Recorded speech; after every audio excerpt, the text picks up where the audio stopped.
Welcome children to the video lectures of social science. This is the fourth video lecture of chapter number 4. In the previous video lecture we studied about the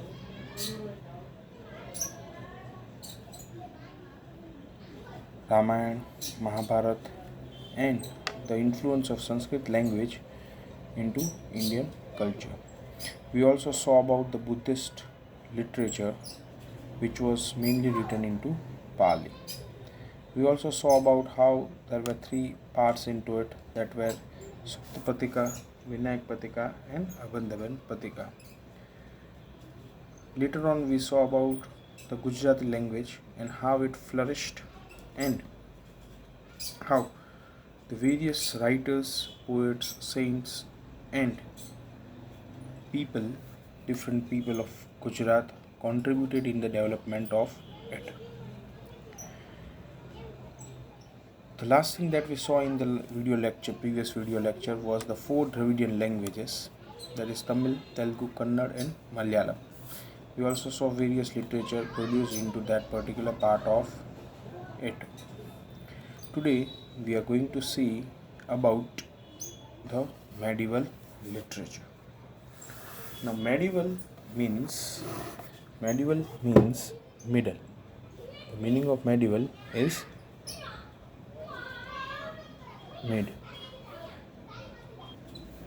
The literature which was produced in the middle part of the history. Now we know that history is divided into three main parts. The ancient, next is medieval, and the last one is modern.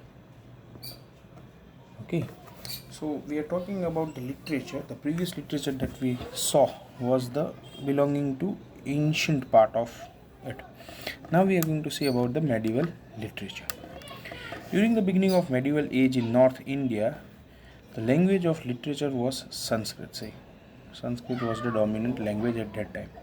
So the great works were composed during the period into Sanskrit. So most of the works which were produced at that time were produced in Sanskrit. In this age, two great works were written in Kashmir.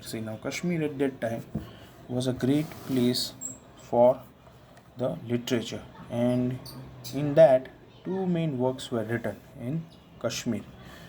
The first was Somdev's Katha Sarit Sagar. Remember these names, Katha Sarit Sagar. While second was Kalhan's Raj Tarangini.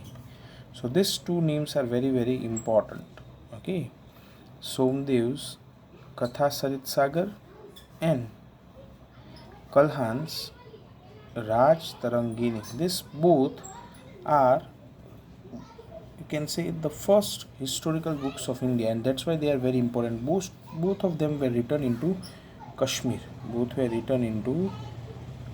that's why it is very important. Another famous work of this time is Geet Govind by Jaidev.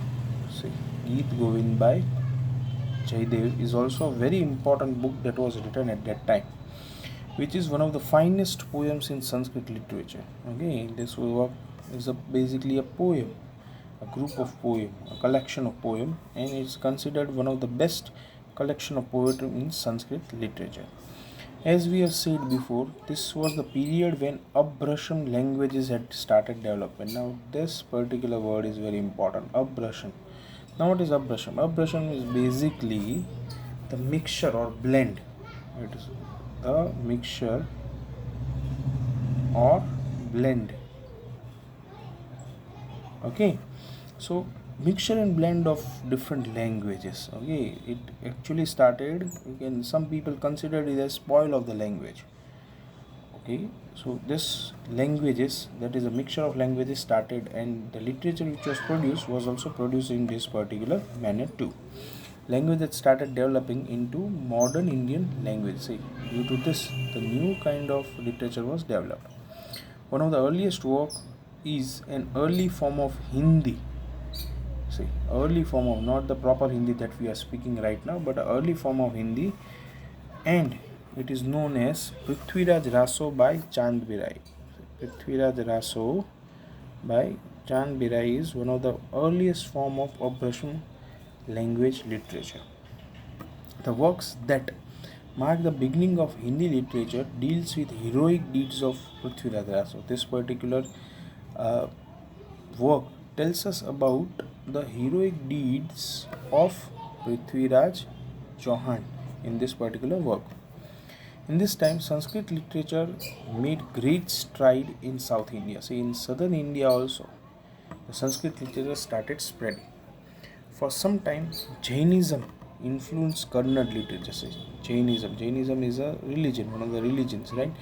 But it started spreading the Kannada literature, and Kannada literature produced great works which surrounded, and the subject of those works were Jainism. The poet Pampa, remember his name, the poet Pampa composed Adipuran and Vikramarjun Vijayante. These are two important works of Pampa. Okay, Pampa, Adipuran and Vikramarjun Vijayante. There is another poet named Ponna, okay, who wrote Shanti Puran and describes the life of 16th Jain Tirtharkar. Jain Tirtharkar, you might be knowing. Tirtharkars are the Jain saints. Okay, so Ponna has written about Shanti Puran describing the life of 16th Jain Tirtharkar. The poet Ranna composed two books, namely Ajitnath Puran and Gadayudh. See, the two other books which were composed by Ranna was Ajitnath Puran and Gadayudh. These were two books which were composed by the other poet. His name is Ranna. Now, these three are considered as a trio. Trio means triplet, three. Pampa, Ponna and Ranna. They are the three trio or the three key persons of the Kannada language. The poet namely Pampa, Ponna and Ranna are known as trios. As I told you, they are known as a trio of early Kannada literature. Poet Kamban composed Ramayana in Tamil language. Understand it, remember it. Poet Kamban composed Ramayana in Tamil language. Apart from this, other famous literary works were written in Tamil language too. So there were other literary works also which were written into the Tamil language. The development of Indian languages and composition got a promotion in Delhi Sultanate. Now we are talking about Delhi Sultanate. Delhi Sultanate is basically the time of the Mughals and the time before it. Two forms of Delhi languages started, as we had talked about the Abhashan, that is a mixture of languages. So here two languages were developed. Okay, one was known as Khadi Boli, while second was known as Brij Bhashi. Now Brij Bhashi is basically the language spoken near Mathura, but Khadi Boli was basically the language spoken near Rajasthan. Now this both languages are a mixture of Hindi, Rajasthani and a little bit of Urdu. Okay, so they were a mixture of it, and that's why they were the blend mixture of it. Began to be used for writing. So these were the languages that were used at that time.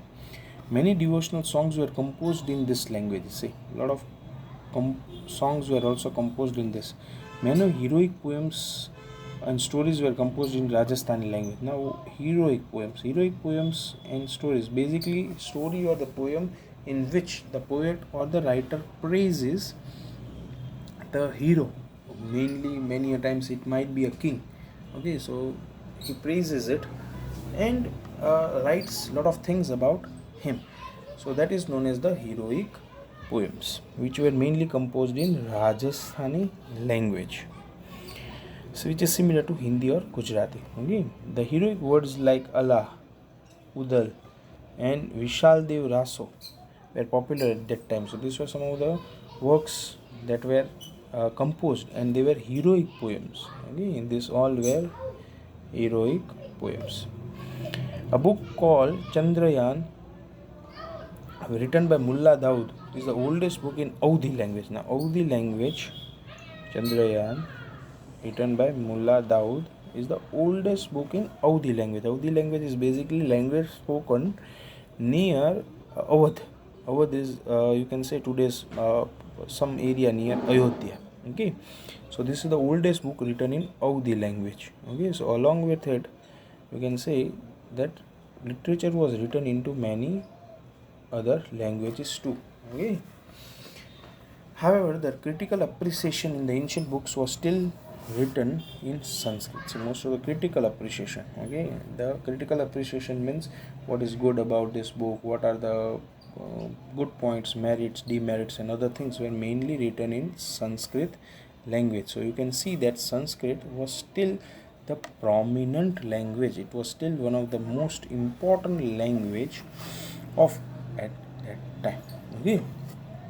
Now we are talking about the Persian language.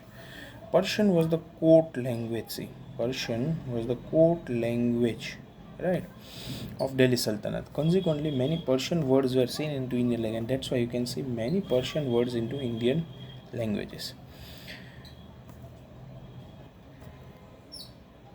The example, there are a lot of Persian words we are still using, like the common Persian word that we use in Hindi and Urdu are like Zameen.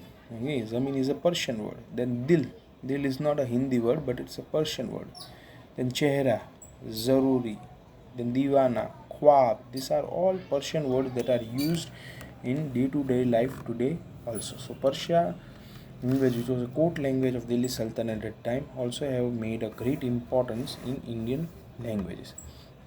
Many historians emerge out of during this time. See, Delhi Sultanate people had a habit of writing histories, okay, and that's why they had historians, court writers who used to write about the day-to-day happenings into the court, and due to that we can know about a lot of things about Delhi Sultanate due to reading those books.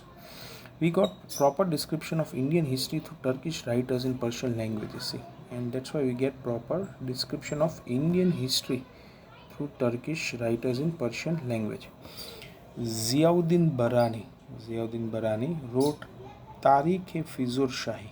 Okay, he wrote this particular book called Tariq-e-Fizur Shahi, which gives detailed account about the region of Khilji and Tughlaq kings. Okay, it tells us about the Khilji and Tughlaq. These were the predecessors of Mughal. Before Mughals, this Khilji dynasty was there, Tughlaq dynasty was there. So this Tariq-e-Fizur Shahi tells us about a lot of things about it.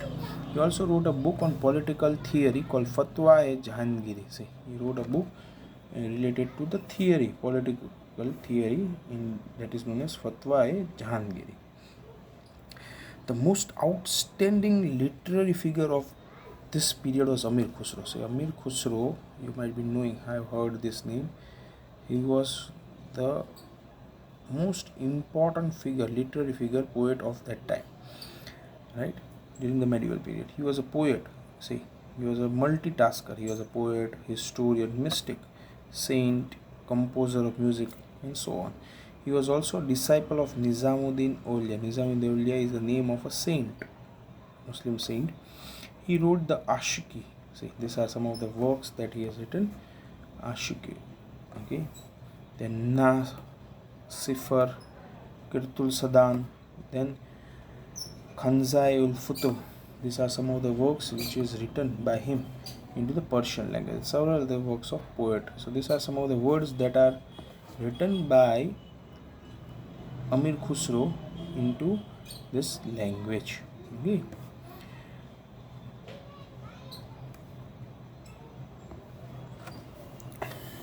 He also took great pride of being Indian. He was also very happy of being Indian and said that India is earthly paradise. He said that if there is paradise on earth, it is in India.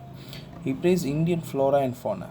Okay, flora and fauna means plants and animals, its beauty, buildings, its knowledge and learning.